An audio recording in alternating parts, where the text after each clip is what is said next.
Welcome to The Romantic Side of Suspense with Sarah Hamaker. In each episode, she'll talk with your favorite romantic suspense authors.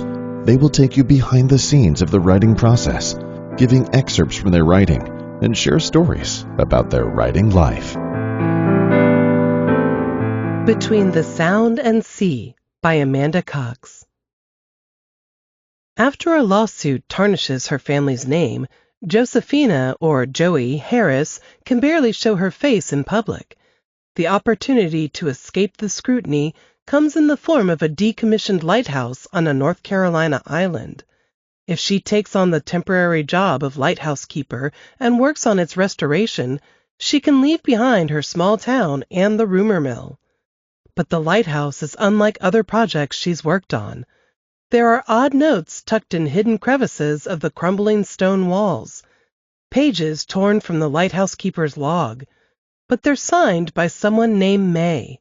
In the notes, May details her time caring for the lighthouse and the dangers she's experienced with the sea. Joey is drawn to May's story and searches for more information about her, only to discover that there's no record of her at all. When strange things begin to occur on the island, the locals are convinced that it's the ghost of the lighthouse keeper and his daughter who were lost at sea during World War II. To find the truth, Joey gathers all of the information she can, some legend, some fact. The tale she weaves is one of love and wonder, but she's left without an ending. If Joey wants answers, she will have to find the end to May's story herself. On this episode of The Romantic Side of Suspense, I'm chatting with Amanda Cox, the Christy Award-winning author of The Edge of Belonging, The Secret Keepers of Old Depot Grocery, and He Should Have Told the Bees. And I'm so delighted that we're going to get to talk about writing today. So welcome to my show, Amanda. Thank you so much for having me, Sarah. Do you? And I know that I'm not sure this is a question you wanted to talk about. So feel free just to say, "Nah, I'm not going to answer that." But how much do you? I mean, I love the titles of your books. How much input do you have in that? So I usually will get a questionnaire.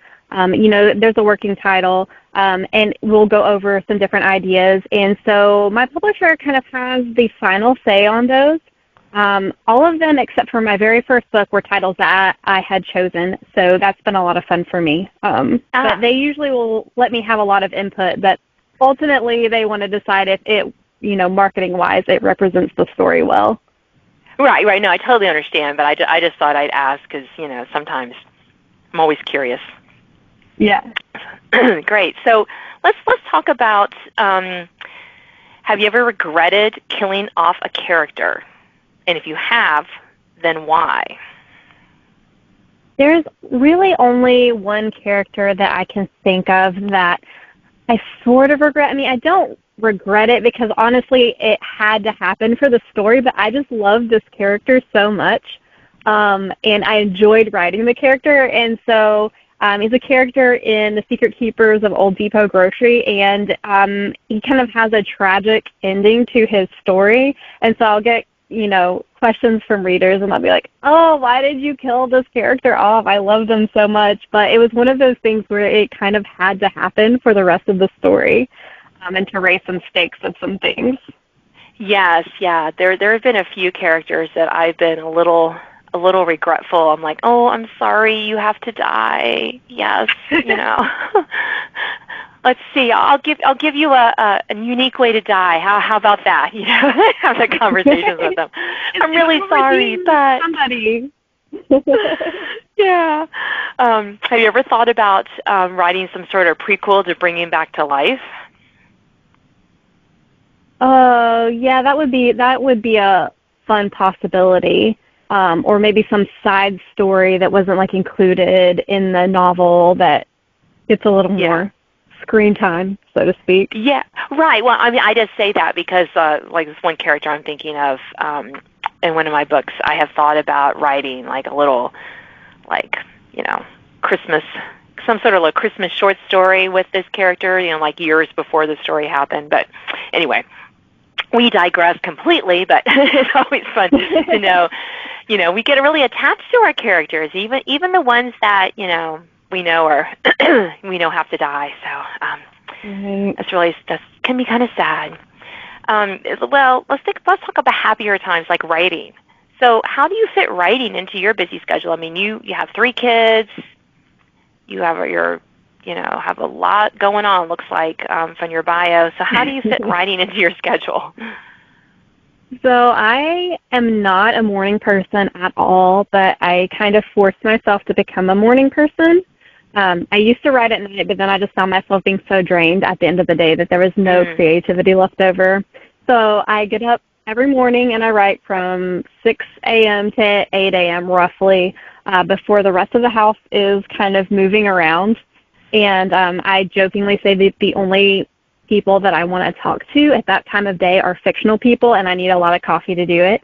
So I just try to really be disciplined with my writing schedule and make myself sit in that chair every morning. So otherwise, I don't know if anything would ever get written. Yeah, no, I hear you, Amanda. I've been struggling with that writing time because I used to write first thing in the morning, and then I started this part-time job where I have to leave the house pretty early, and it's really kind of thrown me off. I'm finding my way back, but it's been a little more piecemeal. I'm kind of looking forward to this summer. I'm a tutor at a school, and so I'm like, okay, I'll have time off. Maybe I'll get my writing mojo back, and I can have a better plan for the fall. But yeah, I hear you. It can be tough to figure out that time. So, and when something throws your schedule off, we got a new puppy a couple years ago, and it decided that was playtime, was that early morning session. So it's funny how or I don't know if funny is the right word for it, but life can really throw off those beautiful schedules sometimes. They can, and I think that one of the struggles that I've been having is that I'm like, I had everything. It was all set up. I was getting stuff done, and then, the job and the kid here and there, and just and I have to remind myself, okay, this is what God has brought for me, and I really just need to stop complaining about it and whining about it like I'm 3. Right? And just figure out a different way. A different way. So I do some writing after dinner, which I never used to do. Because I'm like you. I'm like, at the end of the day, I'm like, done. I'm like, but either I do that or I just don't get enough words down. So I've been a little bit, back and forth on those and just trying to figure that out. But yeah, it can be difficult. Oh, it can be challenging sometimes. Puppies, kids, Right. Can't just go to an island and write. Darn it. That would be nice. Sometimes I think about that. For you, you mentioned coffee, but is there anything else that's absolutely essential for you to write? What kind of things do you need to have to write well? I would say one of my favorite things that I have are my noise cancellation headphones. Those can be really helpful for me to kind of block out all the little noises going on. I mean, nobody's typically up early in the morning, but if I'm trying to squeeze in some extra writing time, I can kind of put those on, and it helps to play some just instrumental music. Another thing that I have found really helpful, because I hate rough drafts, I get distracted so easily on that first draft, is I have a little hourglass that's like a 15-minute hourglass, and so I will do writing sprints with the hourglass. And so I love that thing, because also if the time runs out, it's not like a timer on my phone. It doesn't beep. So if I don't notice that all the sand ran out, then I write longer than 15 minutes in that word sprint. So those are a couple of things that kind of help me keep moving and help keep the distractions down. Oh, yeah. No. I've done that before, or tried to. You know what else I've done? I've tried to cover up the words. My Word now will tell you how many words, in that left-hand corner of your document, and I'll strategically move something in front of it so I can't see, because I'll be if I'm not really settled in the story, like you said, if I'm just a little bit distracted by stuff, or just not, for whatever reason, I haven't become immersed where I'm not like paying attention. I'll keep glancing at that, and I'm like, how many words? Oh, only 5 more words. What? So if I cover it up, then I'm like, okay, I can't look at that, and it can help me just kind of press on. So do you have a favorite spot for reading or reflecting on your current work in progress? I have a desk that's kind of in the corner of my living room. So my living room kitchen area is all kind of open. But I've got this one little corner, which has been nice as my kids were smaller. Now they're getting older, and I'm like, I kind of wish I had a little hideaway to go and do all of that in. But, I'm partial to my little desk in the corner. It's like my little area that no one is allowed to touch. I will say that my kids I have 2 in college and 2 in high school now, and when they were younger, I had a little kid table in my office because they wanted to be near me, but I'm like, I got work to do, and so they could do their little craft things, and I got really good at tuning them out. Now, of course, they don't want to be in the same room with me, which is fine. But it's just kind of funny. I'm like, yeah, I kind of finally got rid of that table, and kind of miss it a little bit because it was kind of cute to have them working there, coloring on stuff while I'm banging out words on the on the keyboard there.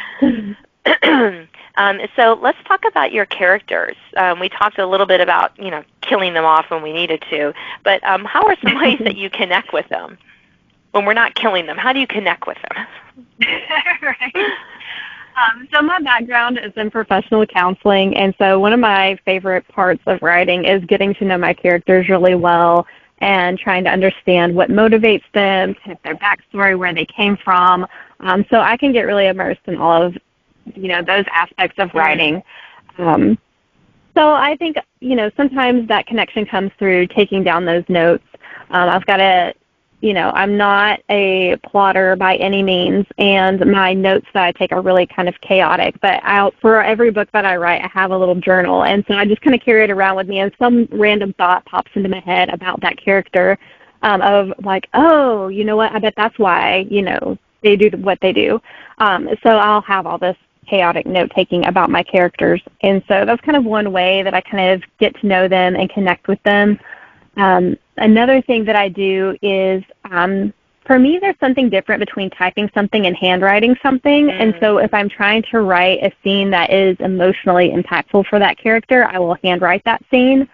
And it kind of helps me get into their heart and into their head a little bit more when I write that way.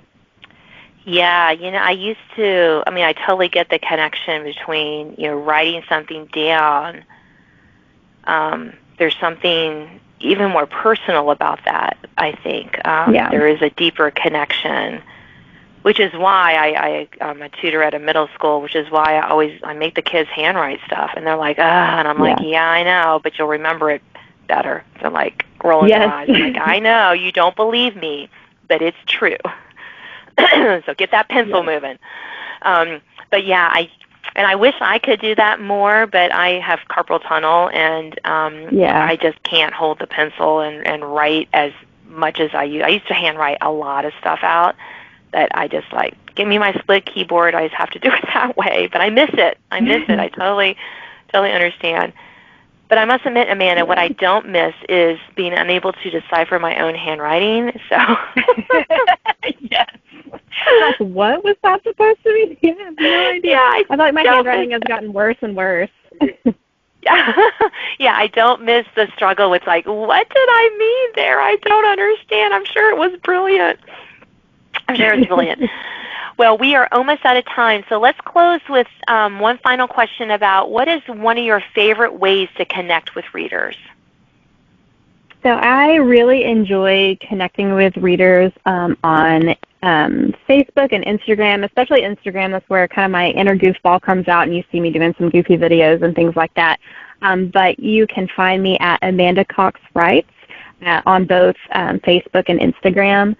I have a newsletter that goes out quarterly that you can find on my website, which is amandacoxwrites.com. And so that's where you get kind of the inside scoop that nobody else sees is on that newsletter. Oh, great. Yeah. And listeners, you can find that information with the notes to this podcast, how to connect with her. But thank you so much for sharing. This has been a great conversation. Thank you so much for having me. It's been great talking with you. And listeners, remember, stay tuned and you'll get an excerpt from Between the Sound and the Sea.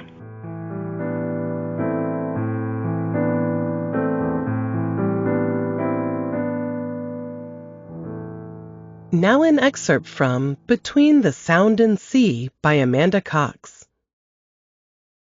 November 2005, Swan Quarter, North Carolina. The old woman observed the young boy kick back in the adjacent recliner, his face practically glued to that tiny screen as it had been since his visit began. Not that she blamed him. What 15-year-old wanted to spend an entire Saturday stuck in an assisted living apartment with a couple of old ladies for company? Listen here, boy. Put down that Game Boy and I'll tell you something you'll never forget. He looked up at her, grinning. Ah, this isn't a Game Boy. It's my new Nintendo DS, and I'm this close to beating the boss on my game. He held up 2 fingers, pinching at the air. Maybe I ought to get me one of them things. Since I can't get around on these old legs like I used to, I get bored sitting around here. He smiled and shook his head, continuing with his game. She glanced up at the sound of pots and pans banging in the kitchen. What's your grandma up to? Making supper for us, I think. Good. That means we've got plenty of time before she comes nosing in. Now put that thing down like I said and scooch closer so I can tell you something. She lowered her voice. Something nary a soul knows except me. It's time I passed these stories down before I'm good and gone, and I've chosen you. She mined her memories for just the right tale. It'd have to be a good one to compete with a kid stuck on video games. He gave one last baleful look at the device before setting it on the table beside him.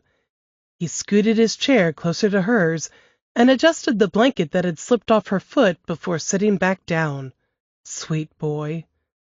It was a dark and stormy night, she began. He groaned, looking back toward the game, waiting on the side table. A dark and stormy night, really? She chuckled. I'm not being funny. It really was a dark and stormy night, way back in 1941. Now listen close, Peter, and I'll tell you how the legend of St. May was born. She closed her eyes, concentrating on recounting the tale. 15-year-old Kathleen tied off her skiff. Adrenaline coursed through her body like the spidery tendrils of lightning dashing across the sky. The wind whipped about her head, unfurling her sodden scarf, sending it airborne until it settled somewhere over the seething Atlantic.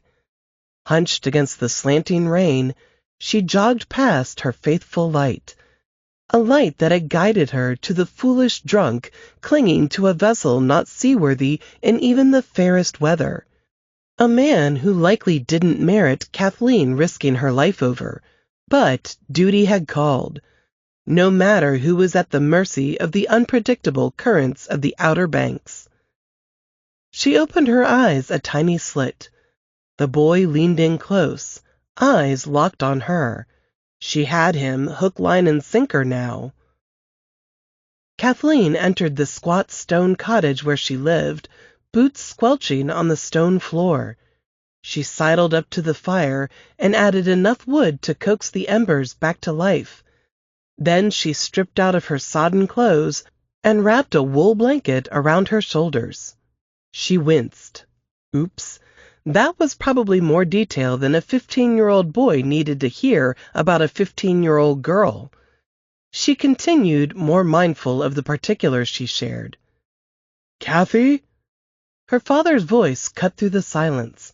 Rolling thunder sounded on its heels. Kathleen cringed. Yes, Da? Everything all right? Why are you up, lass? Just checking the light, she called, and then pulled the scratchy wool tighter around her, sending up a silent prayer that he'd accept her answer and go back to sleep. She inched closer to the fire, aching for the heat to reach her bones. Moments later, her father's snores once again echoed through the room, and the tension she carried between her shoulder blades released. He was having a good night. Kathleen grabbed a kettle, filled it with water, and hung it over the fire. While the water came to a boil, she rubbed her hands together, trying to turn her blue-tinged nail beds pink. Once she downed her tea and her fingers burned white-hot with renewed circulation, Kathleen went to her father's desk and pulled out his sacred book. "This is our livelihood," he'd told her 100 times. "A lightkeeper is only as good as the record he keeps." She paused and looked at the boy. "Now, listen close. It might not sound like much, but this is the moment Saint May was born." He nodded, eyes wide. Into the book she poured her account of the night, how she'd woken with an inner urging to check that all was well along the coast, how she'd climbed those endless spiral stairs, chiding herself for venturing into this unkind weather without cause. That was when the light beam had glinted off the overturned dinghy being tossed about in the storm. She wrote of the waves that had crashed over her own vessel as she maneuvered her boat. Not just anyone could have managed swells like that, especially not someone as young as herself, be they male or female. But 15-year-old Catherine had honed her skills on the water since her father had taken up his post at Bleak Point Island when she was a little girl. Everything had been preparing her for that night, her first solo rescue at sea. She continued pouring her heart and soul onto the page, telling how the inebriated man had nearly capsized her when he grasped at the oarlocks to pull himself aboard. Though the skiff had tipped wildly, Kathleen had kept a cool head despite her knowledge that a merciless sea cared not whether it was a drunkard or a teenage girl dumped into its depths. She'd calmed the cursing, thrashing man and coaxed him around to the stern like she'd seen her father do so many times before. And she'd saved him. Scarf and storm concealing her identity, she motored him to Ocracoke before disappearing back to her remote island home. At the bottom of the log page, she impulsively signed a name she wished was her own, a person she craved to know, but who was little more than a legend to Kathleen, a person who, if they were there, would know how to help her father. But hadn't the night's events proven she was equal to the task life had handed her? As long as she continued doing whatever it took to conceal the fate of the real keeper of Bleak Point Light, everything could stay as it always had been. The girl stared at the page on which she'd poured out the events of the evening, all written in her scruffy hand instead of mimicking her father's writing as she normally did. Ever so carefully she removed her account from the precious book, leaving no trace of the torn-out page. As far as anyone knew, this rescue never happened, and that was the way it must remain. She walked to the fire with the page in her hand. It would make better kindling than anything else. She stretched the paper toward the licking flames. "I am not but a figment of a drunk man's imagination," she said to the empty room. But instead of releasing it so that the fire could claim it, she clutched the paper to her chest, holding tight to the memory. The woman opened her eyes to the young boy whose face was creased in concentration. Why was she scared for her father to find out? And why did she need to keep what she did a secret? "That, my boy, is another story. I can tell you if you like." Thanks for listening to The Romantic Side of Suspense with Sarah Hammaker. If you enjoyed this episode, please leave a review. You can sign up to receive notifications of upcoming podcasts and listen to previous editions at sarahhammakerfiction.com.